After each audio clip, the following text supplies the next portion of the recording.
Bonjour à tous, et oui, dans une semaine, jour pour jour, vous serez en train de vous préparer à déguster le repas le plus calorique de l'année. Mais d'ici là, on boit de l'eau devant les maternelles. Aujourd'hui, nous allons parler de ces familles qui décident d'aider les autres en accueillant au sein de leur foyer un enfant pour quelques semaines ou quelques mois. Parce que la solidarité, ça se vit aussi en famille, et on en parle justement ce matin avec Nathalie et nos invités. Ma famille d'accueil à moi, c'est l'équipe des maternelles. Notre grande sœur à tous, Nathalie Le Breton, nous dira tout du nouvel institut dédié à la petite enfance créé par Boris Cyrulnik. Notre cadette Elsa Grangier nous rappellera à quel point il est important de faire de la prévention au sujet des réseaux sociaux avec nos enfants. Notre petite Benjamine, Carole Tolila, nous parlera du look à adopter pour les fêtes quand on est très enceinte. Et notre papaternel Vincent Bécard fera le tour d'un sujet brûlant, les doudous. Oh, on a perdu Doudou. Et là, c'est le drame. Et là, c'est le drame.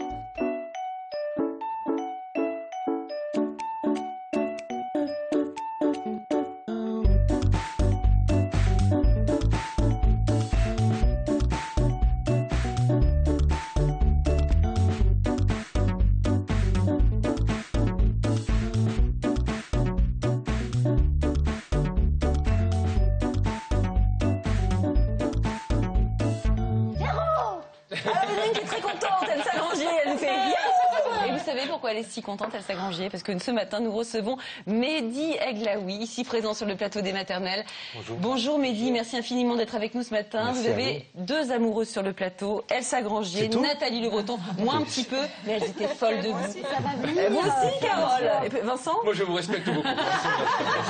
Puisque peut-être que vous avez reconnu Mehdi, c'est le Sébastien de Belle et Sébastien de Quand on était petite. Nous allons parler dans quelques instants de la sortie de votre livre, mais juste avant, alors que le débat fait rage pour savoir si on devrait ou pas enseigner cette langue à nouveau à la fac, nous, au maternel, nous sommes en avance parce qu'on parle le breton depuis 13 ans. C'est à vous, Nathalie, pour votre actu du jour.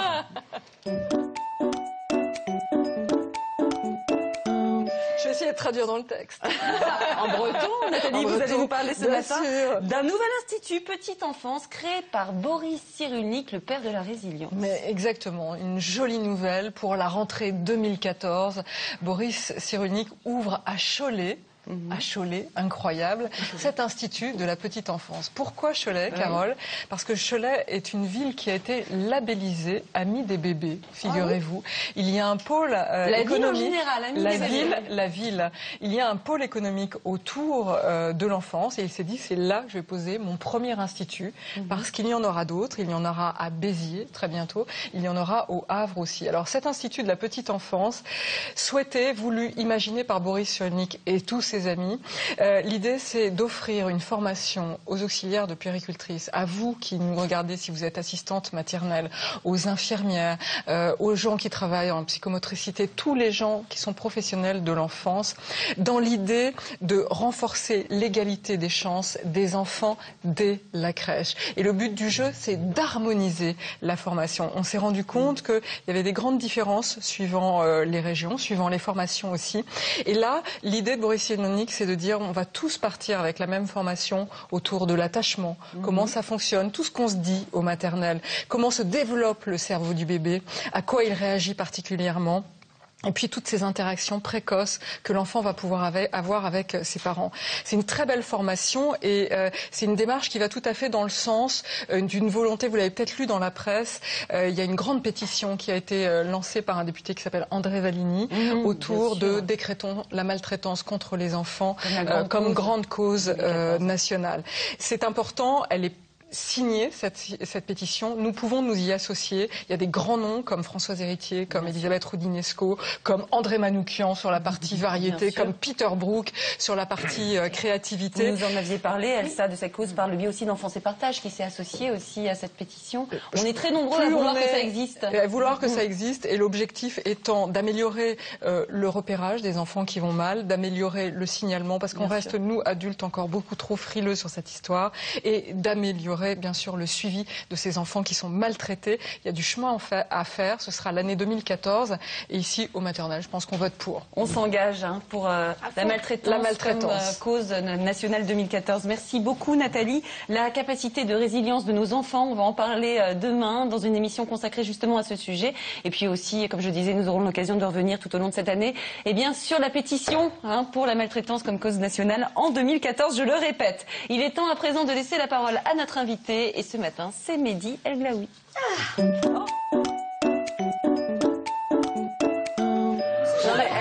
Faut pas exagérer.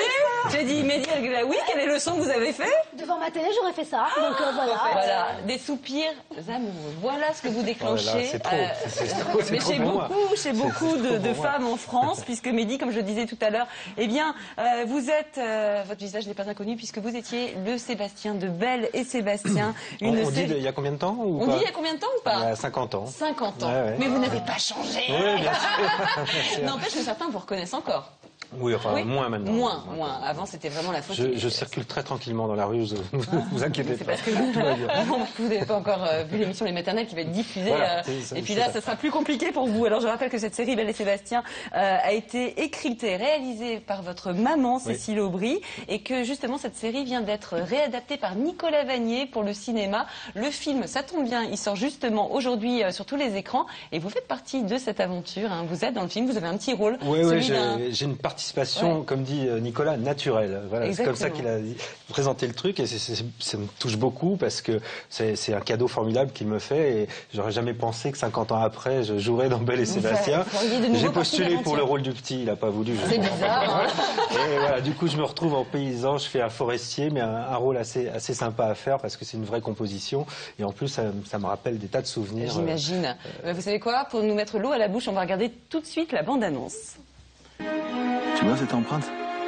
C'est pas un loup, ça. C'est la bête. On va la suivre. 3 moutons en 1 semaine, ça suffit. Moi, je sais pourquoi elle t'a mordu, la bête. Tu pues tellement qu'elle t'a pris pour un bouc. Comme ça, si la bête s'approche des moutons, slack. Oh non, reviens! Eh oh! Pourquoi tu te caches? Des chiens battus, j'en ai connu. J'ai même connu des gars qui ont essayé de les sauver. Ça finit toujours très mal. Ben, je le savais, c'est pas toi qui les tues, les moutons. Oh, tu pues. Qu'est-ce que t'es beau! Ah bah non, t'es belle. Tu le connais, le berger qui tapait la bête? Tu sais pourquoi il la tapait? Tu sais pourquoi les gens font la guerre, toi? Y a pas de pourquoi. Là, ça devait être extrêmement émouvant, cette rencontre avec le petit Félix qui joue votre rôle de Sébastien il y a 50 ans, justement. Oui, tout à fait. J'avais un trac fou, là. C'est terrible, parce qu'avant de le rencontrer, je me suis dit, comment ça va se passer? Alors, lui, il a été protégé dans le sens où, exprès, on ne lui a pas montré la première série pour qu'il ne soit pas influencé, etc. Voilà, c'est très touchant de voir son double. En même temps, c'est pas tout à fait moi. C'est bizarre, hein. C'est très... Et le film vous a plu?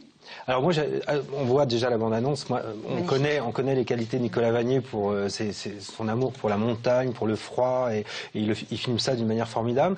Mais alors, ce que j'ai trouvé en plus de sympathique dans ce film, c'est que j'ai découvert qu'il adorait les comédiens aussi. C'est-à-dire qu'il nous a dirigés d'une façon merveilleuse. Tchéky est absolument formidable en César.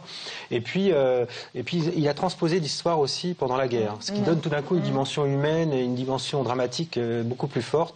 Non, franchement, je suis très fan. Sinon, j'en parlerai pas comme ça. Et en plus, un film à conseiller à voir en famille. Oui. Moi, j'y allais avec mon petit garçon. C'est un film doudou. Mais bien sûr. C'est un film doudou parce que quand on est enfant, on a envie de cette amitié-là avec l'animal. Il y avait aussi Polly, je m'en souviens. Oui. Et donc, une vraie fan. Une vraie fan. Non, mais le rapport des enfants avec les animaux, c'est d'un seul coup un espace de liberté, de rêve, et c'est un doudou. Enfin, Belle, c'est un film doudou pour un enfant. Et puis Sébastien, c'est le symbole même de la liberté. C'est un gamin qui court à la montagne comme ça, en toute liberté, alors que tous les enfants, normalement, sont à l'école. Donc c'est quand même un rêve absolu pour un enfant. Petit rebelle. C'est super à voir pendant les fêtes de fin d'année. Alors votre actu à vous, Mehdi, c'est que vous sortez un livre, un recueil de souvenirs, La belle histoire de Sébastien, qu'on va voir dans les écrans, dans lequel vous racontez votre vie incroyable. À la lecture de ce livre, moi je me suis vraiment rendu compte que ça n'avait pas été facile d'appartenir à la France, non? Vous étiez un peu l'enfant de la République. Oui, enfin, c'est pas non plus le bagne, mais c'est vrai que ça n'a pas été un long fleuve tranquille. Il a fallu quand même que je me retrouve à certains moments, quoi. Vous apparteniez un petit peu à tout le monde à l'époque. Vous étiez Sébastien, c'était quelque chose, quoi. En même temps, j'étais protégé par cette dame, là, Cécile Aubry, qui était ma maman, et c'était très bizarre parce qu'effectivement, j'étais très protégé par maman. En même temps, j'appartenais, comme vous dites, à la France entière. Et vous étiez un enfant star, quoi. Oui, mais enfin, c'était pas aussi intense qu'aujourd'hui. Enfin, je veux dire, les médias étaient moins. Il n'y avait pas ces réseaux sociaux. Oui, voilà. C'était quand même plus cool. Plus light, Et comment ça s'est passé avec votre maman? Parce que c'est compliqué d'avoir une maman réalisatrice. Elle vous dirigeait, elle n'était pas tendre avec vous, hein. Non, mais c'était une femme réalisatrice et auteure en 1960. Il n'y en avait pas beaucoup, hein, donc il fallait quand même qu'elle s'impose, qu'elle joue tous les rôles. Et effectivement, elle me considérait comme un comédien, comme les autres, donc elle me traitait comme les autres. Oui, voire encore un peu plus durement que les autres. Au-delà, parce qu'effectivement, j'étais son fils et elle pensait qu'elle pouvait me demander peut-être un peu plus qu'elle aurait demandé à un autre enfant. Et du coup, effectivement, en plus, bon, il n'y avait pas les lois qu'il y a aujourd'hui qui protègent les enfants, à savoir qu'on pouvait tourner à l'époque 8 heures, voire 9 heures par jour. Maintenant, c'est extrêmement réglementé, voilà, effectivement. Pas plus de 4 heures maintenant, et c'est très bien comme ça, parce que de toute façon, un enfant s'épuise très vite. Donc, on n'obtient plus grand-chose au-delà de 4 heures. Quoi. Ouais, les enfants sont crevés. Elsa, je sens que vous trépignez devant Mehdi. Vous vouliez lui poser une question? Non, mais... Vous voulez chanter quelque chose, vous m'aviez dit. Moi, je me souviens très bien du générique de Belle, Belle et Sébastien, et surtout c'est votre maman, je crois, qui faisait la narration dès le départ. Absolument, on la voit. Elle faisait une sorte de speakerine, raconter le résumé précédent. Moi, je sais que j'allais devant la télé quand j'entendais, parce que je savais que l'épisode allait démarrer à ce moment-là. En fait, parce que juste après... oui, ça vous a déstabilisé d'être enfant ensuite dans votre vie pour grandir? Oui, c'est pas simple. C'est sûr que c'est pas simple. Mais en même temps, j'avais pas une conscience aiguë de l'impact que ça avait, parce que d'abord, ça a été très progressif. Au début, on a fabriqué cette chose-là d'une façon tellement artisanale et tellement empirique que on a été tous surpris. Enfin, moi le dernier d'ailleurs, mais on a tous été surpris par l'ampleur. L'ampleur du truc. Voilà. Moi, quand je dis moi le dernier, c'est-à-dire que j'étais complètement dans ma bulle. J'étais à l'école, j'allais à l'école, j'essayais d'être le plus normal possible. Donc, du coup, les camarades oubliaient très vite qui j'étais et je devenais un enfant normal. Après, c'est vrai que vers 8-12 ans, on prend évidemment plus conscience de ce qui se passe. C'est un vrai travail. La rencontre avec Vanel, je le dis dans le bouquin, était une révélation pour moi. J'ai découvert ce que c'était que le métier de comédien. Et du coup, là, tout d'un coup, on a conscience de l'impact que ça a. Il faut jamais eu de ras-le-bol, mais dit en étant enfant. Si, j'ai fait des fugues. Mais ça, il faut lire le bouquin. On n'a pas le temps de tout raconter. Hélas, Mehdi, il est parti dans le Cantal. Il est parti dans le Cantal, il a fui. Ça, c'était après, à la fin. À la fin, mais enfin, c'est plein de rebondissements. C'est vraiment une superbe histoire que vous racontez dans ce livre et aussi dans ce film. Vous voyez, j'ai fait un lapsus. Donc, le film qui sort aujourd'hui et le livre que vous pouvez, avoir dans toutes les bonnes librairies. Merci beaucoup, Mehdi, pour rester encore un petit peu avec nous pour la suite de cette émission. Mais avant, je vais vous présenter quelqu'un de formidable. Elle dort avec son smartphone, reçoit des alertes à la moindre actu, utilise des mots que parfois personne ne comprend. Heureusement, elle et moi, nous avons une connexion illimitée. C'est Elsa Granger.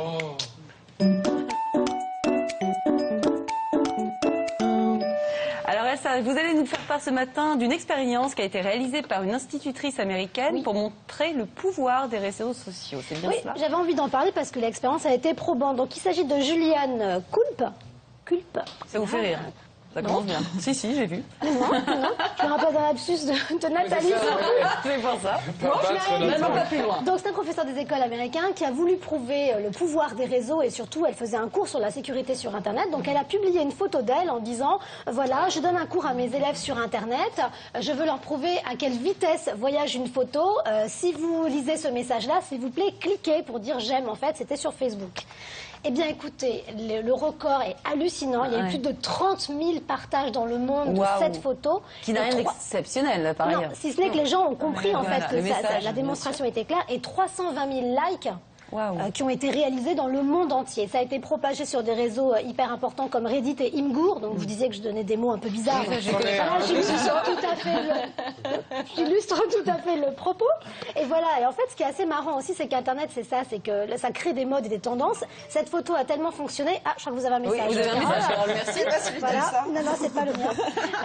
Et donc ça s'est tellement propagé que c'est devenu ce qu'on appelle un mème. Vous savez, quand une photo a des répliques. Donc, ça, je connais ce mot. Il y en a plusieurs. C'est vrai, c'est le même. C'est des images animées. Exact. Bien sûr. Non, c'est pas ça. C'est pas grave. Regardez les deux mèmes qu'il y a eu suite en fait à la photo de Julianne Coupe. Voilà, Beyoncé qui a également fait le tour. C'est un détournement de la photo. Absolument, c'est une parodie de cette photo-là. Mais ça prouve que c'est rentré dans le système. Et là, la carte au trésor de Julianne, ça l'a fait beaucoup rire elle aussi. C'est drôle. Mais les dangers d'Internet, Elsa, vous nous en parlez souvent. C'est une obsession et vous avez raison. Bah oui, parce qu'en fait, ça me fait peur. Moi, je suis tout le temps dedans et j'ai cette vigilance, mais je suis pas sûre que les enfants l'aient toujours. On parle évidemment de la surexposition aux écrans, mais c'est pas tant ça en fait qui m'inquiète. C'est plus le cyberharcèlement, le cyberbashing dont on parle assez régulièrement. Et je suis heureuse de vous dire que l'Éducation nationale s'est saisie également de la problématique et a décidé de lancer aussi une grande campagne contre le harcèlement et le cyberharcèlement à l'école avec un hashtag qui s'appelle hashtag je te dis le mot, ça va. Donc c'est NAH, non au harcèlement. Donc l'objectif c'est vraiment de mobiliser en fait les jeunes enfants, notamment au collège, contre ces dangers-là.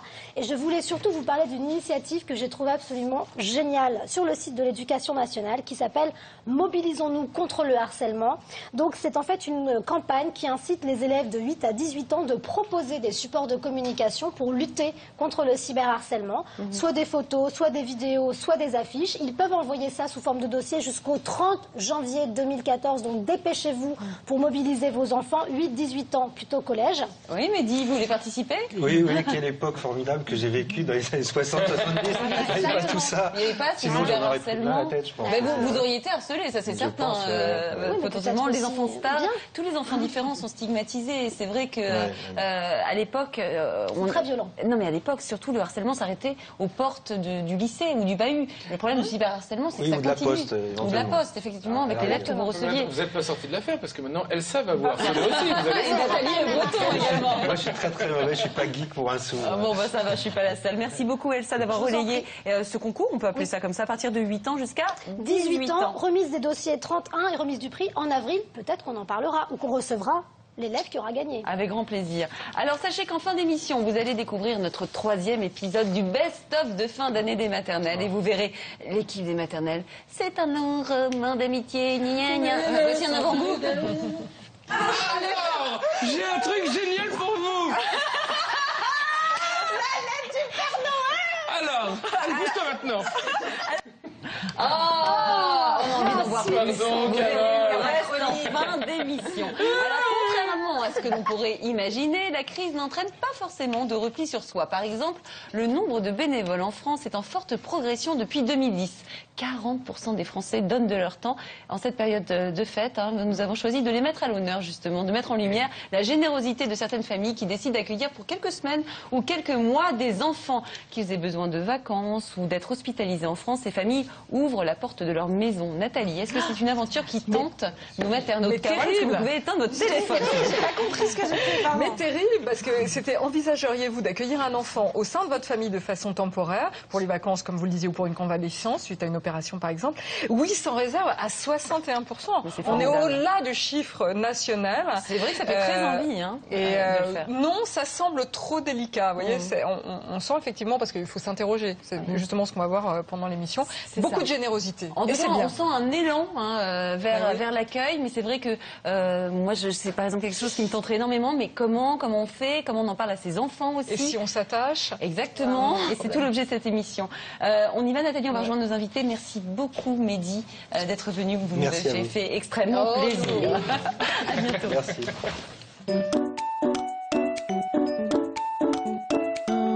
Et nous accueillons nos invités. Bonjour Mélanie, bienvenue à vous sur notre plateau. Vous habitez près de Rouen, vous êtes la maman de Cypril qui a 6 ans et Eldrid 3 ans. Vous avez accueilli Naomi, 6 ans, pour 15 jours de vacances avec le programme Famille de vacances du Secours populaire. Vous allez nous en parler dans quelques instants. Bonjour Maude, bienvenue à vous également. Vous habitez dans l'Oise, vous avez 2 enfants, Benjamin 10 ans et Clara 8 ans. Et vous accueillez actuellement dans votre famille Manuela qui a 3 ans et qui est venue du Cameroun se faire opérer du cœur avec l'association La la chaîne de l'espoir. Merci beaucoup de nous apporter votre témoignage ce matin. Serge Guérin, bonjour, vous êtes sociologue et auteur de ce livre « La solidarité, ça existe » et en plus, ça rapporte. On est pile poil dans le sujet et dans l'esprit de Noël qui nous tient à cœur dans cette émission. Serge Guérin, que représentent ces actions bénévoles très ponctuelles pour les familles qui les vivent, qui s'y engagent? Ça montre d'abord ces actions qu'il y a plein de façons d'être bénévole. Et que, par exemple, c'est pas que des histoires de dons d'argent. Par exemple, c'est-à-dire que là, on est dans des choses extrêmement concrètes. Et je crois que c'est vraiment ça l'élément central, c'est que de plus en plus, les gens cherchent, en fin de compte, à faire des choses dont ils voient directement l'effet. En plus, ça, c'est un effet, disons, collectif. Et je le sens directement. J'en ai le remerciement en quelque sorte tout de suite. Ce que je fais, c'est pas du discours, c'est pas très loin de chez moi, c'est pas des courriers, c'est pas des choses comme ça. C'est très bien par ailleurs, mais c'est direct. Ça a du sens. Ça a du sens. Et ça a du sens de façon, je le sens, quoi, je le ressens même. Alors Mélanie, il y a 1 an et demi, vous avez accueilli Naomi, 6 ans, pendant 15 jours, 15 jours pendant les grandes vacances, via le Secours populaire. Qu'est-ce qui a motivé en fait ce projet au départ? C'était vraiment l'envie d'offrir quelque chose de différent à un enfant, parce que on a de plus en plus l'occasion effectivement de se rendre compte que même sur des petites choses, on est quand même privilégié par rapport à d'autres. Bien sûr. Et oui, cette envie de pouvoir en faire profiter quelqu'un d'autre. Quelqu'un d'autre. Est-ce que c'était dans un projet, peut-être on peut imaginer un jour vraiment devenir famille d'accueil Oui, au long aussi. cours? Aussi, c'est vrai que c'était une bonne occasion pour se faire une idée d'à quoi ça pourrait ressembler. Déjà, avec 15 jours, on essaie 15 jours et on voit si ça pourrait nous plaire. Voilà, si on s'y retrouve. Et votre mari, qu'est-ce qu'il pensait de cette envie? Il n'était pas complètement dans le projet au départ, mais après, avec l'expérience, avec le vécu, forcément, il a trouvé sa place aussi avec grand plaisir. Mais vous avez été moteur. C'est vous le moteur. Oui, quand même. C'est vous. Oui. Vos filles, comment vous leur avez présenté les choses? Parce qu'à l'époque, elles avaient quoi, 4 ans et 2 ans, je crois? Oui, elles étaient petites. Alors moi, il m'a semblé facile et naturel de la présenter comme une copine qui allait venir pendant les passer vacances du temps voilà, pour s'amuser et faire des choses ensemble. Présenter comme ça, normalement, c'est bien accepté. Oui, c'est bien passé. Il y a une copine qui vient pour les vacances. Oui, voilà. C'est sympa. C'est ça, ouais. Alors Maude, vous accueillez actuellement pour un mois Manuela qui a 3 ans. Elle est venue se faire opérer du cœur en France. C'est la 2e fois que vous accueillez un enfant dans ces conditions. Il y a eu Lamine, un petit garçon de 7 ans. C'était il y a quelques années, c'était il y a 1 an et demi, 2 ans. 2 ans. Comment vous est venue, vous, l'idée au départ? Alors, travaillant pour une compagnie aérienne, j'avais déjà fait quelques convoyages pour Aviation Sans Frontières, qui consistent à aller chercher l'enfant ou le ramener dans son pays. Et j'avais adoré le contact avec les enfants. Et je m'étais promis de le faire un jour, de devenir moi-même famille d'accueil, d'attendre que les enfants soient en âge quand même de comprendre, de m'aider, d'être plus autonome. Vous avez d'ailleurs attendu que Clara ait 6 ans, c'est ça? 6 ans, Pourquoi avancer? Ça aurait été trop tôt? Que je puisse vraiment lui expliquer la maladie. C'est pas forcément quelque chose qu'on accepte facilement quand on est enfant. Bien sûr, ça fait peur. Voilà, à expliquer, c'est pas facile. Et voilà, maintenant, elle a 8 ans, Benjamin a 10 ans. Alors, comment vous leur avez expliqué à l'époque? Quels sont les mots que vous avez choisis? C'est pas évident, hein? Non, c'est pas facile. Je leur ai dit, ayant vécu un peu en Afrique, ça me tenait à cœur aussi de leur faire partager une autre culture. Vous avez vécu en Afrique? Un petit peu, oui, au Sénégal. Et voilà, ça me faisait pas peur d'accueillir un enfant étranger. Et je leur ai dit, je sais pas, ça s'est fait un peu spontanément, naturellement. De toute façon, on s'y prépare pas vraiment, puisqu'on sait pas du tout ce qu'on va vivre la première fois. Donc les choses très naturellement, vous leur avez dit, il y a un petit gars qui arrive dans la famille. Voilà, c'est ça. Tu veux bien partager ta chambre? Oui, ils étaient plutôt contents, assez excités à l'idée de cet accueil et voilà. De la nouveauté. Serge Guérin, pourquoi c'est si important d'associer les enfants à ce type de projet? Quel est l'intérêt?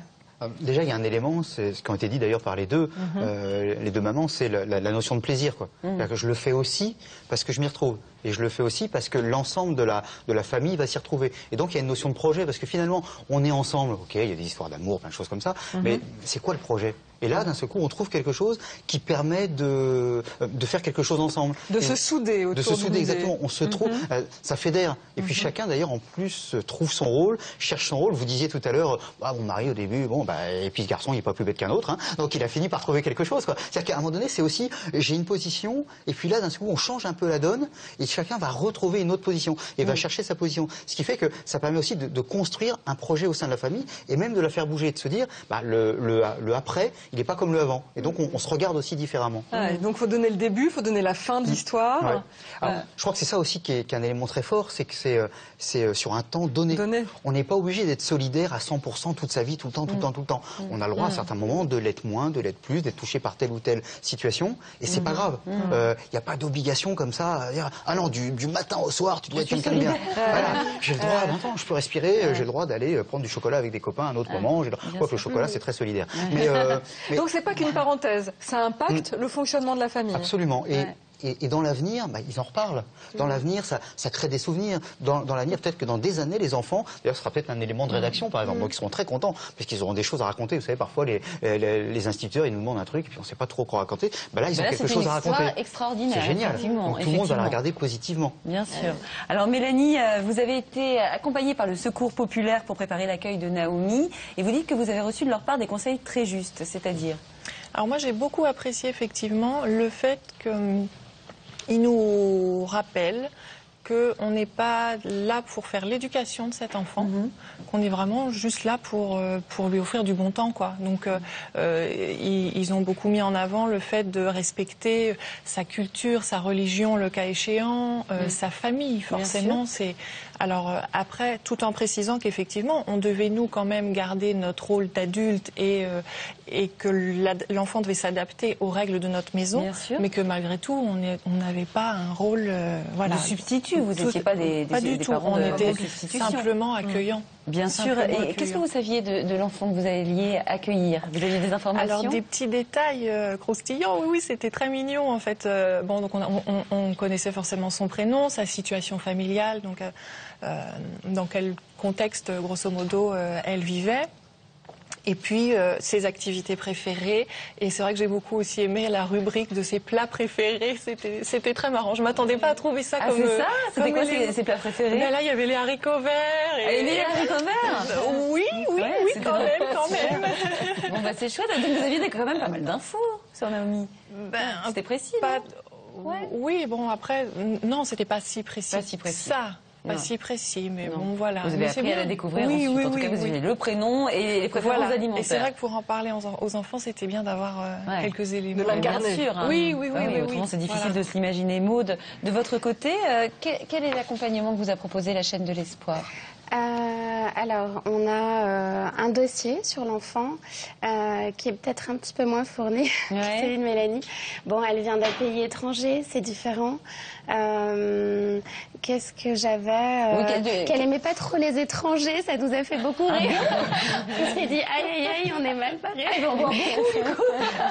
Voilà, qu'elle était un petit peu coléreuse. Bon, d'accord. Parce qu'il y a le cas, d'ailleurs, c'est vrai qu'elle fait pas mal de petites colères. Voilà, pas grand-chose finalement. D'accord. Et sur ses parents, tout ça, vous aviez des éléments quand même sur sa famille, qu'elle quittait? On n'a pas grand-chose. Non, pas grand-chose. Il faut savoir que voilà, l'association, je voudrais vraiment saluer le travail de Daniel et Chantal, qui sont deux infirmières retraitées, qui font vraiment un travail considérable et qui sont notre seul lien avec les familles. Et c'est vrai qu'elles sont tellement débordées que les pauvres, voilà. Elles ne peuvent pas fournir toutes les informations. Et il y a une part de découverte. Il y a tellement d'enfants. Évidemment. Serge Guérin, à quoi faut-il se préparer quand on décide de s'engager dans un projet comme ça? Alors, je crois qu'il y a deux choses. D'une part, vis-à-vis de sa famille. Oui, c'est vrai, il y a un statut.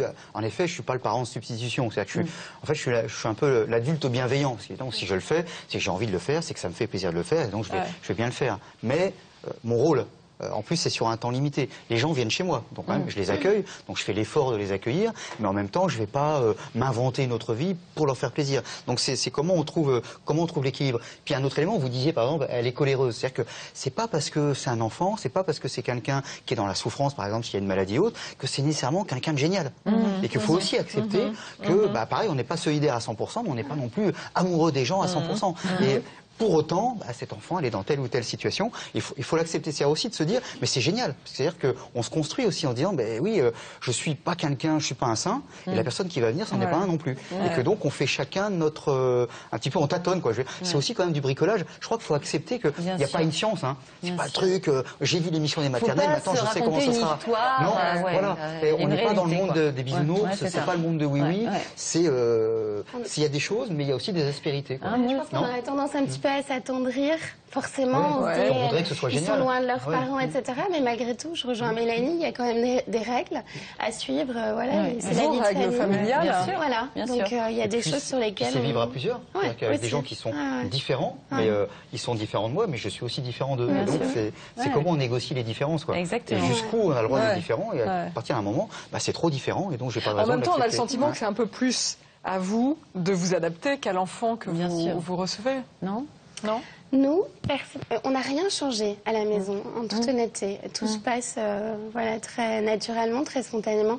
Bien entendu, j'essaye quand même d'être plus à l'écoute, mais moi, j'ai rien changé dans mes habitudes. Vous continuez votre vie et elle est là. Et elle est là. je pense que c'est vraiment elle qui s'adapte à nous. Bien sûr.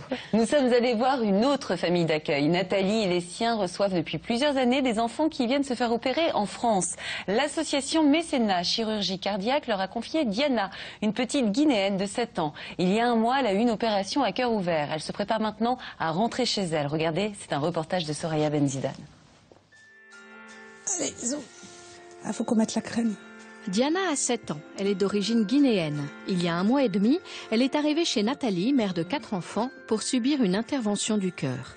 Regarde. Ici, elle trouve une maison qui l'accueille, des soins, mais surtout de l'amour. Diana fait partie de la famille, soit autant d'amour que nos enfants. On ne sommes quand même pas ses parents. On lui parle beaucoup de ses parents, mais on est là pour l'aider à supporter son opération et à lui rendre son séjour plutôt agréable. Et dans cette famille, tout le monde s'implique et s'octroie un rôle auprès de Diana, même si la communication n'est pas toujours simple. Bébé Diana. Je me comporte un peu comme une grande sœur. Et par exemple, je lui fais prendre des fois sa douche, je peux l'habiller le matin. Moi, mon rôle, c'est de jouer avec elle. De temps en temps, des fois, je lui apprends un peu de guitare. Elle chante souvent, je lui apprends un peu à chanter, des fois. On essaye le plus possible, quand on a du temps, de jouer avec elle pour lui laisser des souvenirs quand elle repartira. Mais pour les enfants, accepter Diana n'est pas toujours évident. On se sent un peu obligé de s'occuper d'elle. Enfin, j'aime bien, mais des fois, quand je dois faire, par exemple, mes devoirs, c'est difficile de concilier les deux. Ça me fait bizarre parce que maintenant, c'est Diana la plus jeune. Et avant, c'était de moi qu'on s'occupait le plus, mais c'est normal, parce qu'ils ont une maladie. Diana, bisous Paulina. Des bisous dont Diana a bien besoin, car depuis qu'elle est arrivée, elle n'a aucun contact avec sa famille. Un silence douloureux, mais qui doit lui permettre de mieux s'adapter. C'est qui là? C'est à la maison? Avec sa sœur? L'absence de ses parents doit lui manquer certainement. Ça renforce forcément notre rôle. On essaie qu'elle n'ait pas des moments où elle s'ennuie, où on essaie de l'occuper. On la câline. Et là, c'est qui? Je l'aime. C'est maman. Tous les soirs, on fait le rituel du bisou à papa, maman, Lamine, mon grand frère. Et là, les jours se rapprochent. Depuis une semaine, on compte les dodos. Et voilà. Car dans 2 jours, Diana quittera Nathalie pour rentrer chez elle. En attendant, elle leur envoie un dernier message et des photos par le biais de l'association. On fait des bisous à papa, maman? Allez, on envoie. À 48 heures de son départ, Diana est en pleine forme. Son opération du cœur est maintenant derrière elle. C'est une récompense de voir son évolution. Ça a été utile, on la sent beaucoup plus à l'aise, beaucoup plus épanouie. C'est un cadeau, oui, clairement. C'est parti. C'est sûr qu'elle a pris sa place pendant 1 mois et demi. Elle a vraiment pris sa place. Elle est super craquante. Et mon bisou? Et mon bisou? Allez, on finit la valise. Le jour du départ est arrivé. Qu'est-ce qu'il y a dedans? Ah, t'as mis tes bijoux. Diana doit rentrer en Guinée. Toute la famille s'est rendue disponible pour l'accompagner à l'aéroport. Allez, on ferme. Elle est arrivée avec une valise, elle repart avec 2 valises. Une valise de doudou, de souvenirs, et l'autre, c'est plutôt valise de vêtements. Allez-y, allez-y, allez-y. Pour son retour vers la Guinée, c'est Claude, convoyeur de l'association Mécénat Chirurgie Cardiaque, qui prend en charge Diana et qui l'accompagnera jusque dans sa famille.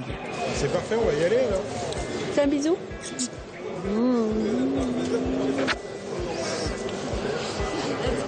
Ah, ça c'est sûr, elle va me manquer. Ça va laisser une envie dans la maison, oui. Au revoir la France.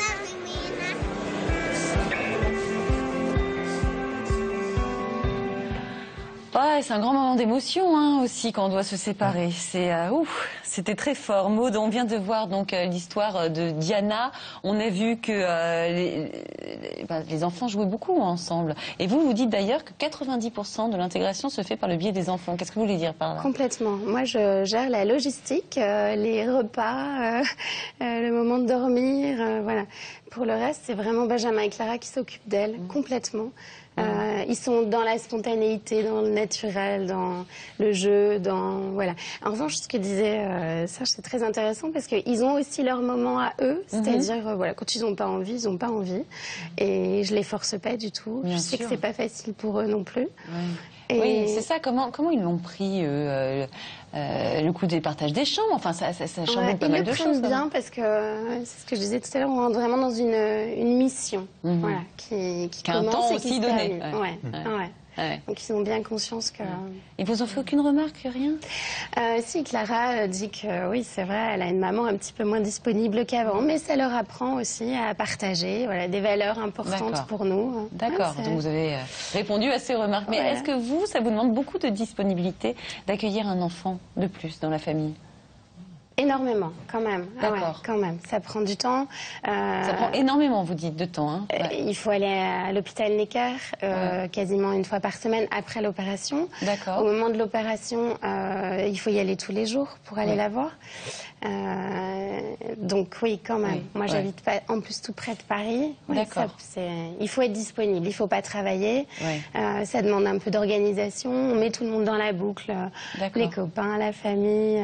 D'accord. Ouais, c'est quand même beaucoup de temps, une grande application. Quand même, surtout que là, elle est petite, elle a 3 ans, elle me sollicite beaucoup.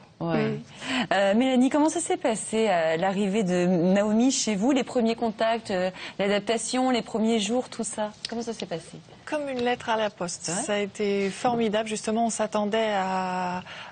on ne savait pas à quoi d'ailleurs, pas grand-chose, à ce que ce soit pas simple. Et finalement, c'est vrai que les enfants ont très vite pris le relais. Je me souviens en plus, c'était un jour où il faisait beau et elle a découvert le jardin. Enfin, c'était super, la balançoire. Et puis hop, allez, viens copine, je t'emmène faire un tour de balançoire. Elles aussi, elles ont fait l'intégration. Mais oui, complètement. Ça. Puis nous, on a beaucoup d'animaux à la maison, donc c'est vrai que du coup, pour elles, c'était aussi, voilà, plein de choses à découvrir. Et voilà, et ça s'est fait. Naturellement, finalement, parce que vous nous disiez en préparant l'émission que Naomi aussi, elle s'était bien intégrée toute seule. Et oui, et je pense qu'elle a... on a eu la chance aussi, voilà, de tomber sur une petite fille qui avait des compétences sociales, d'intégration et tout ça, qui était formidable. Et je pense que, il m'a semblé qu'elle s'était assez vite sentie à l'aise avec nous. Avec la famille. Oui. Serge, est-ce que à écouter comme ça, les mamans, on a l'impression que les enfants ont plus de facilité que nous à accueillir l'étranger dont vous parliez. La différence aussi, les enfants s'adaptent finalement, où on sait que parfois il y a des enfants qui le vivent vraiment pas bien et on est par exemple obligé d'interrompre une mission comme ça. Oui, alors c'est vrai qu'évidemment on peut se dire les enfants ils ont moins de freins sociaux quoi en quelque sorte.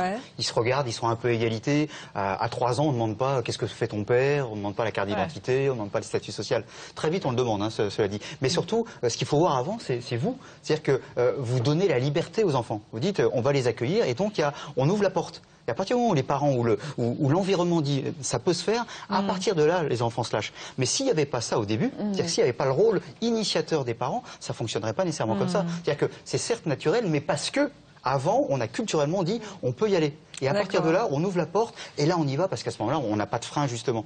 Mais c'est parce que vous, d'abord, vous avez donné, vous avez ouvert la porte. Il y a une sorte de contrat, un contrat de départ. De dire aussi, ça va être pour un temps. Ouais. C'est plus facile. C'est pas un nouveau petit frère, une nouvelle petite sœur qui arrive.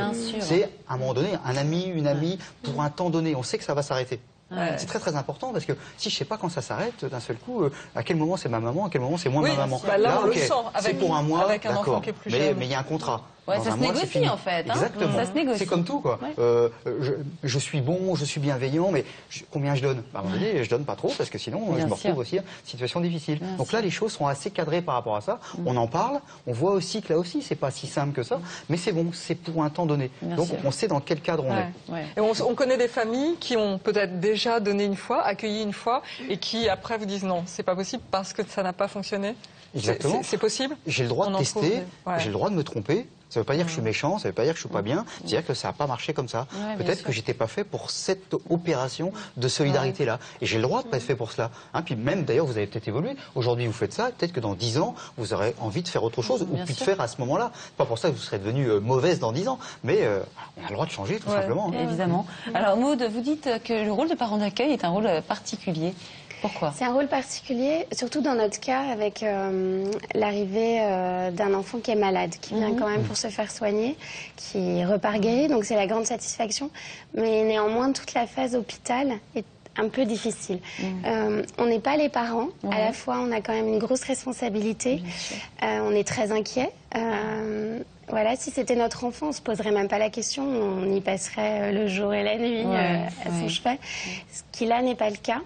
Donc pour moi c'est un peu dur à chaque fois de la laisser, je culpabilise un peu. Bah, j'imagine. Après, pour Manuela, en l'occurrence, c'est passé très vite. Très très vite. Elle est arrivée un mardi, s'est fait opérer un vendredi et est sortie de l'hôpital un lundi.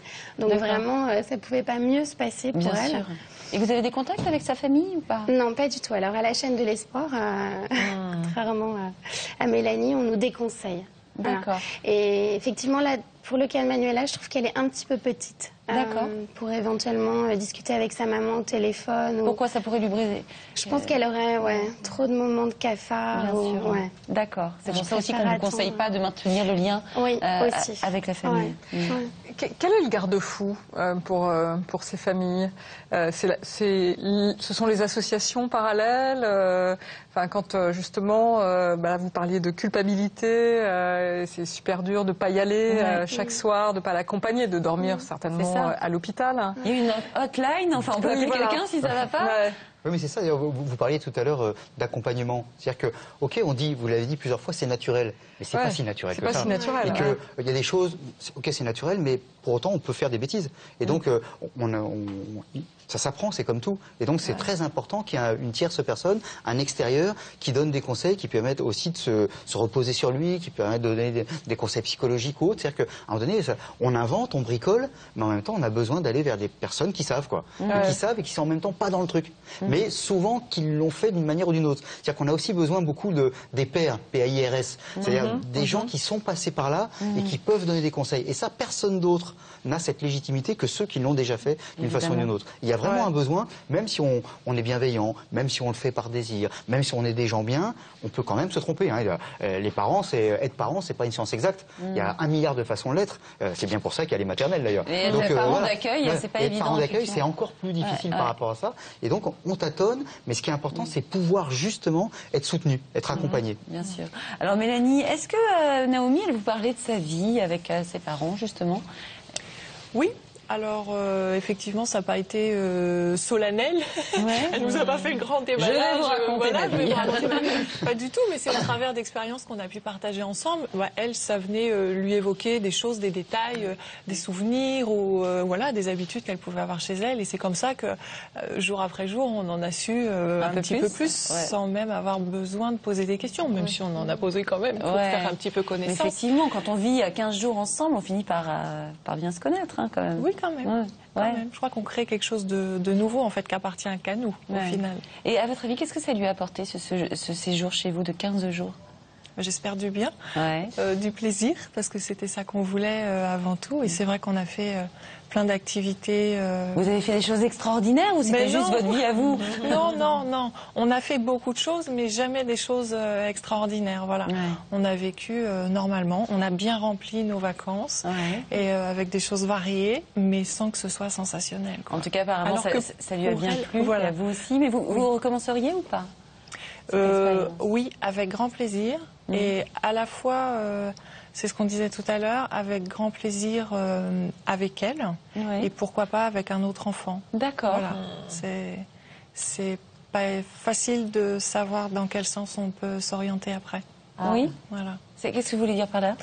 C'est-à-dire que voilà, on est toujours un petit peu partagé, en tout cas moi, entre le fait de rester fidèle à cet enfant parce qu'on a construit quelque chose, qui lui a apporté du bien forcément, et en même temps de se dire, on pourrait aussi offrir ça à d'autres. Bien sûr. Donc voilà, c'est pas évident de faire un choix pour la suite. Voilà. C'est la fameuse question de l'après, l'attachement. On en parlait avec Julia au début de l'émission. Qu'est-ce qui se passe sur l'après? Il faut garder le contact? Il faut s'interdire de garder le contact? C'est quoi le bon positionnement, le bon curseur? C'est vrai que c'est pas l'élément le plus simple, quoi. D'abord, il y a, là encore, il n'y a pas une seule règle. On a accueilli les personnes, ça s'est très bien passé. Mais nous tous, ça nous arrive plein de fois dans la vie. On a rencontré des gens, on dit c'est génial, on s'écrit, on se téléphone, on se textote, tout ce qu'on veut, et puis non. Et c'est pas pour autant qu'on est des pas bien, des méchants, des ogres, que sais-je encore. C'est que c'est aussi la vie. Et donc parfois, une fois, il y aura quelque chose qui va se passer, puis une autre fois, il s'est passé quelque chose, mais ça va pas se poursuivre. Et c'est pas pour ça qu'on est méchant. Et peut-être que 10 ans plus tard, il y aura quelque chose. Et en tout cas, ça restera. 10 ans plus tard, les enfants, vous allez le garder en tête, même si vous n'avez pas maintenu le lien. Entretenu le lien. Voilà, c'est pas grave. Et puis parfois, on entretient le lien. Mais encore une fois, on est tous pareils. Il y a des gens où on voit, faut vraiment qu'on se revoie. Et puis on se revoit pas. Et pour autant, on le regrette, mais enfin, il y a d'autres personnes, ainsi de suite. On ne peut pas non plus embrasser le monde entier. Bien sûr.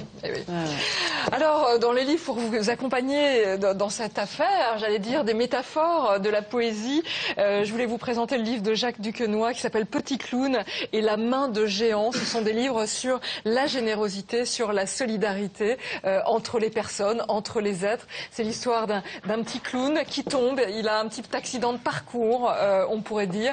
Il se fait mal et il va être rattrapé par une main énorme. Et cette main va le prendre en charge, va le faire vivre, va le remettre droit dans la vie. Et puis il y a un moment donné, ce petit clown va lui-même aller dans la vie. Et puis il va venir en aide à une coccinelle qui elle-même va très mal, qui dégringole du ciel, qui n'arrive plus à voler. Et c'est ce clown qui lui-même a été aidé, qui va aider cette petite coccinelle à repartir dans la vie et à s'envoler vers son avenir à elle. C'est un très joli livre qui est sorti chez Albin Michel Jeunesse, dans le même style. Alors davantage, je pense, là, on élargit à l'accueil en général.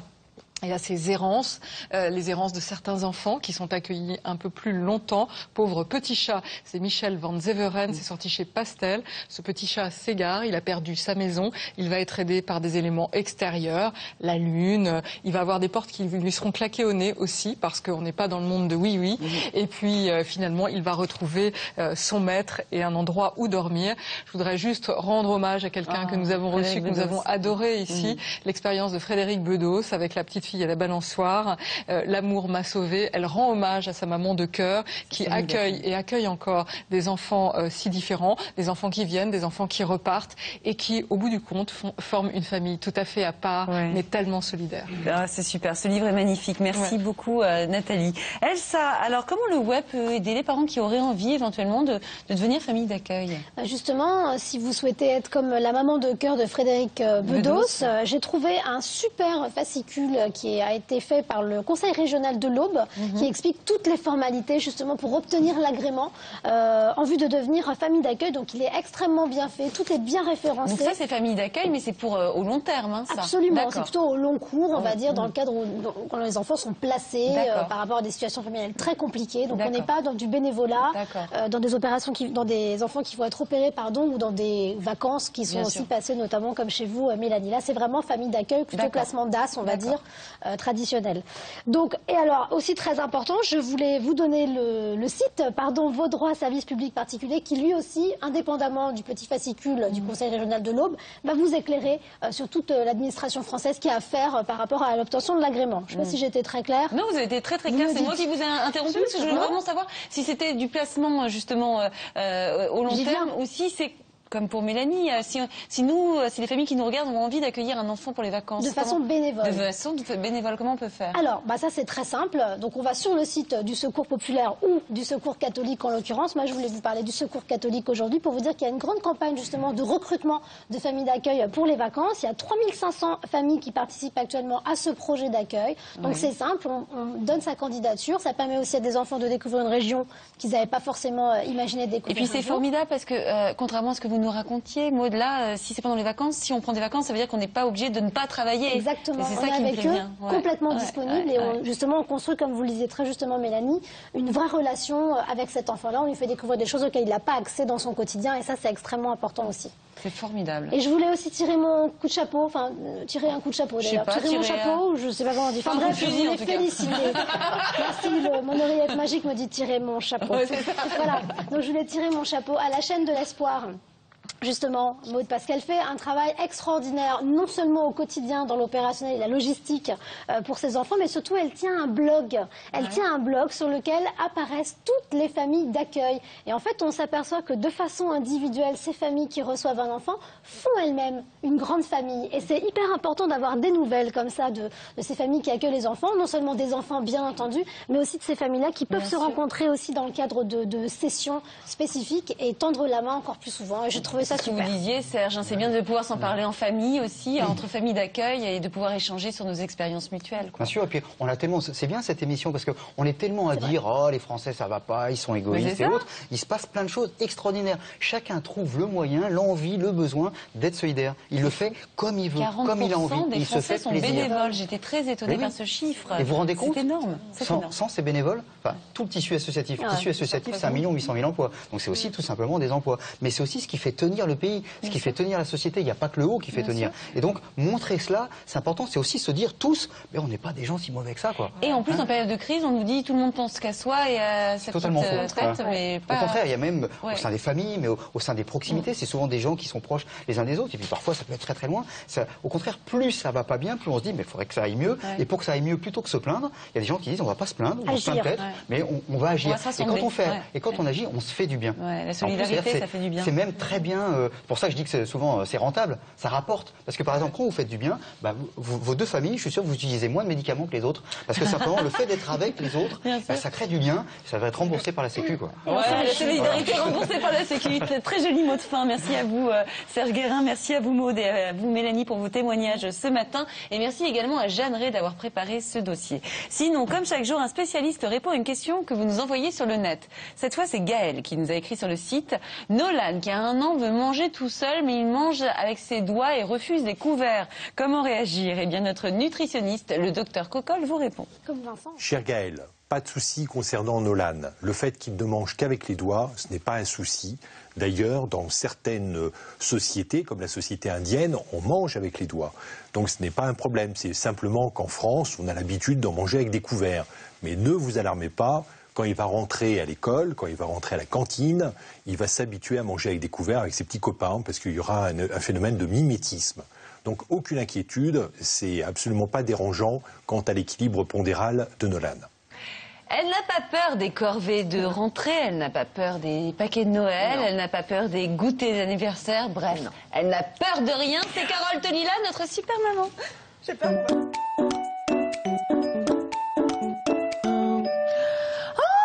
Gros, je me sens pas belle, j'ai rien à mettre. Hein. Bah oui, pour s'habiller les soirs de fête, on est toutes pareilles face au dressing. Mais c'est pire quand on est enceinte, Carole. Effectivement, c'est un casse-tête. Et à 6 jours de Noël, et à 13 jours du réveillon, et à quelques jours de votre accouchement, je sais compter, et ben c'est vrai qu'on panique. Alors je vous ai fait une petite sélection personnelle des choses que moi, j'aurais voulu porter si j'étais enceinte. Et d'ailleurs, le temps de cette chronique, je suis enceinte. Oh, Vincent, qu'est-ce que vous avez fait? C'est pas Vincent le père. En tout cas, c'est une grossesse éclair et j'apprécie parce que pour une fois, je n'ai pas de nausée. Et franchement, ça fait du bien. En tout cas, là, j'ai une première robe dans une ambiance un peu Noël. Ça vous plaît ou pas? C'est très joli. Parce qu'en fait, c'est une robe qu'on va porter quand on tombe enceinte parce qu'on a un super beau décolleté. Bien connu, Vincent. Regardez, je me penche. En tout cas, décolleté en V et on profite effectivement d'avoir une belle peau. Souvent, elle est plus fine, plus belle. Donc, mesdames, premier conseil, on ose le décolleté, faut en profiter. Oui. Et sinon, pour les autres modèles, j'ai fait appel aux filles de la rédaction. Parce que comme ça, on a un beau défilé de mode pour cette fin d'année. Vous allez prendre connaissance des filles de la rédaction, vous allez voir, elles sont superbes. Elles sont belles. Par contre, elles sont toutes enceintes. Je sais pas si vous Oui, excusez-moi. Bravo Vincent. C'est vrai que vous montez souvent à la rédaction. On commence avec Laura et Julie qui arrivent avec des robes courtes parce qu'effectivement, quand on est enceinte... Vous faites bon, Laura Mouissière, dont on vous parle souvent et qui prépare les émissions des maternelles. Ouais, ça se trouve, un jour, vous serez au téléphone avec ces journalistes top modèles et ça, c'est la classe. En tout cas, on ose sortir les jambes. Toutes les deux, on choisit des robes courtes. Et on va commencer avec Julie. Julie qui nous présente sa belle robe bustier. Ouais, Julie. Le voile plumty qui permet de cacher les bras si on est un peu crâneuse mal. un peu comme ça, là. Avec ses bras, parce que c'est vrai qu'on prend un peu des bras de temps en temps. Ouais, Julie. Julie est à fond dans son rôle. En tout cas, Julie a une forme évasée. C'est parfois plus efficace. Bien et surtout, si on grossit beaucoup, si on prend 20 kilos, pas de problème, c'est évolutif. Tandis que Laura, c'est très près du corps. Oh, Laura, Laura porte une robe en dentelle et coton stretch, donc ça s'adapte à vous. Mais c'est vrai que c'est plutôt à 5 mois de grossesse, parce que sinon après un peu... Excusez-moi, Carole, c'est des robes spéciales femmes enceintes ou c'est du... Oui, là c'est du spécial femme enceinte. Je vais donner des prix aussi quand même. Celle-ci coûte très cher. Laura, vous avez des goûts de luxe. 185 €, tandis que Julie, 79 € parce qu'elle est en solde actuellement. Et ça peut se porter sans la robe bleue pour... Ah non, ça c'est une robe ensemble. Ça s'appelle une misère. Merci Laura et Julie. Et maintenant, on va passer aux robes longues. Si jamais on a pris trop de mollets et qu'on ne veut pas porter de robe courte, qu'est-ce qui vous arrive? Nathalie Breton et sa classe légendaire. C'est le Père Noël? On rêvait d'un Père Noël, je le reconnais.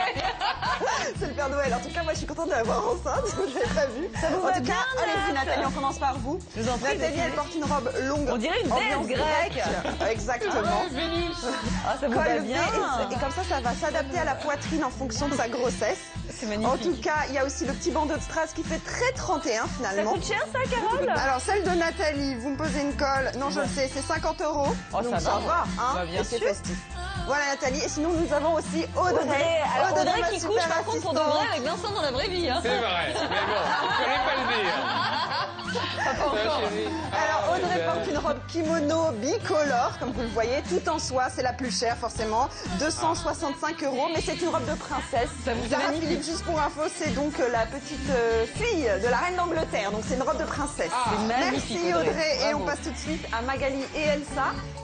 Magali Massa qui prépare également nos émissions. Des robes plus décontractées, parce que quand on est en Noël en famille, on n'a pas forcément envie de s'apprêter.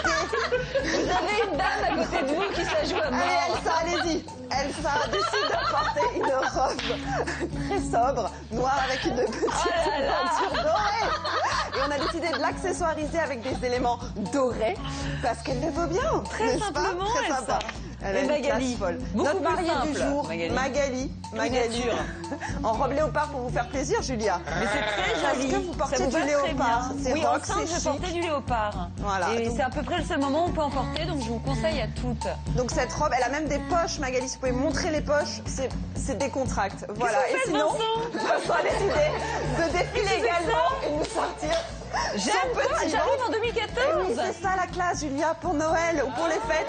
Annoncez votre grossesse avec un bandeau de grossesse personnalisé. Bien sûr. Voilà. Vraiment en 2014. Mais c'est magnifique. Merci, Merci Magali, Merci, la merci à rédaction. toutes les filles de la rédaction, merci Carole. Et vous savez quoi? Pour la première fois, je suis la plus mince du plateau. Ouais. Merci à vous.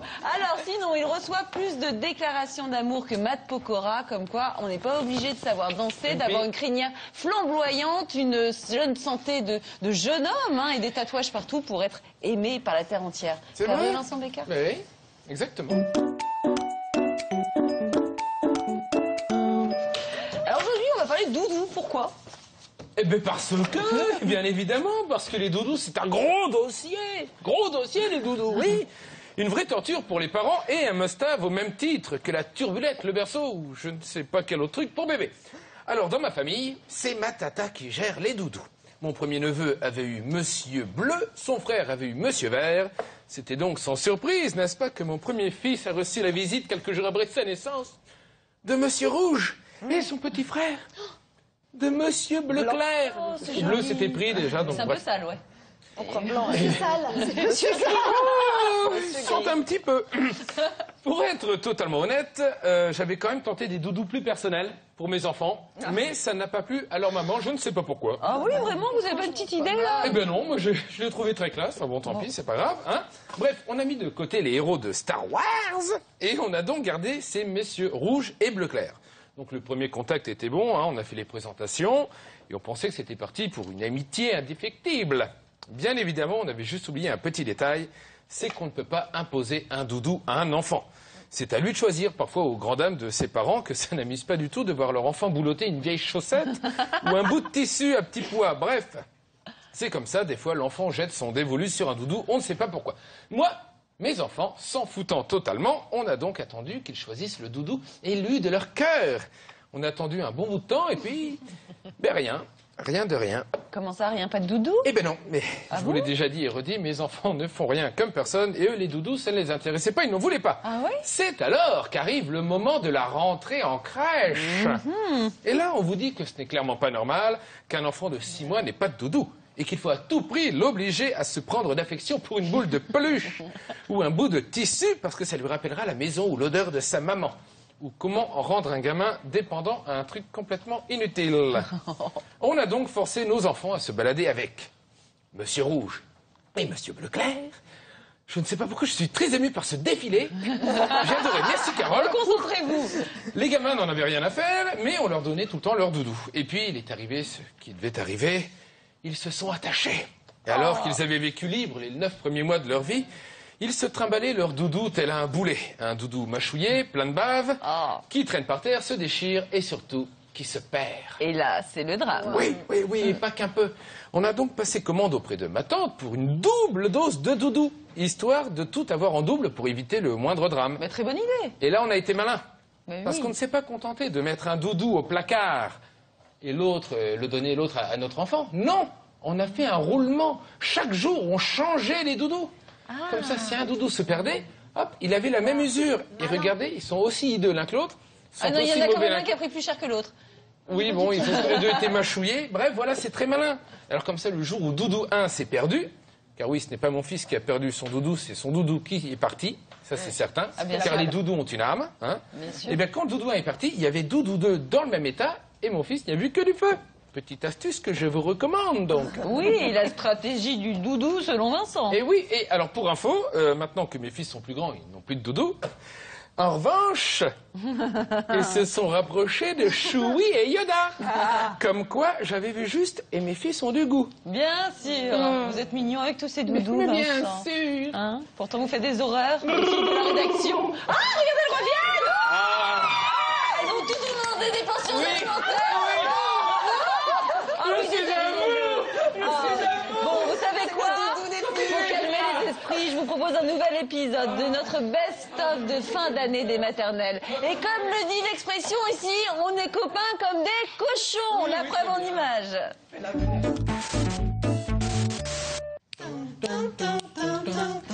Et oui, les maternelles font leur rentrée sur France 5. Nouvelle émission, nouveau décor et surtout nouvelle équipe. Alors, j'ai un truc génial pour vous.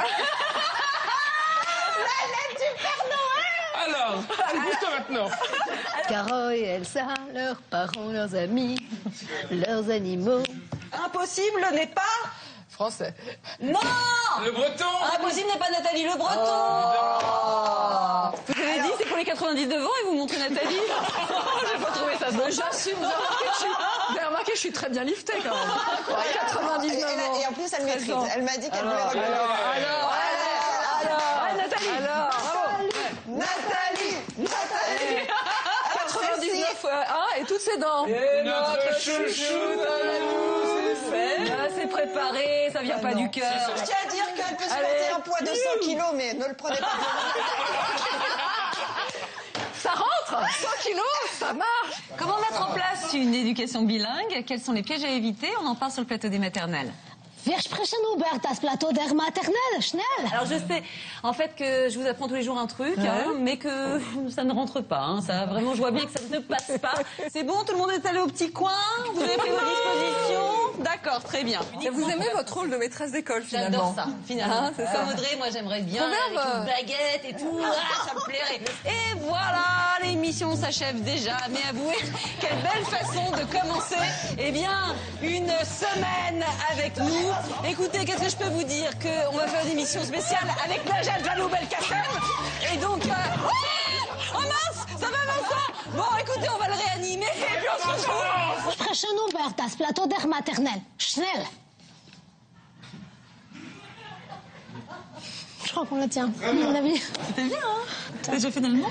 Non. Oh, les grues, j'adore. Oh, les belles grues! Le pauvre Vincent, regardez! Mais dis donc, vous avez dû vous faire mal, Vincent. J'y repense à cette chute. C'est bon. Je donne mon cœur à cette émission. Voilà, cette émission est passée à la vitesse de l'éclair, mais rassurez-vous, on ne vous laisse pas seul dans la nuit, puisque vous avez rendez-vous dès midi pour la quotidienne de Maya Loquet et Thomas Hill. Demain, nous allons parler de la capacité de résilience de nos enfants. D'ici là, prenez soin de vous et ciao! Bah non, Vincent! Au revoir! Il a brisé les cœurs, Vincent!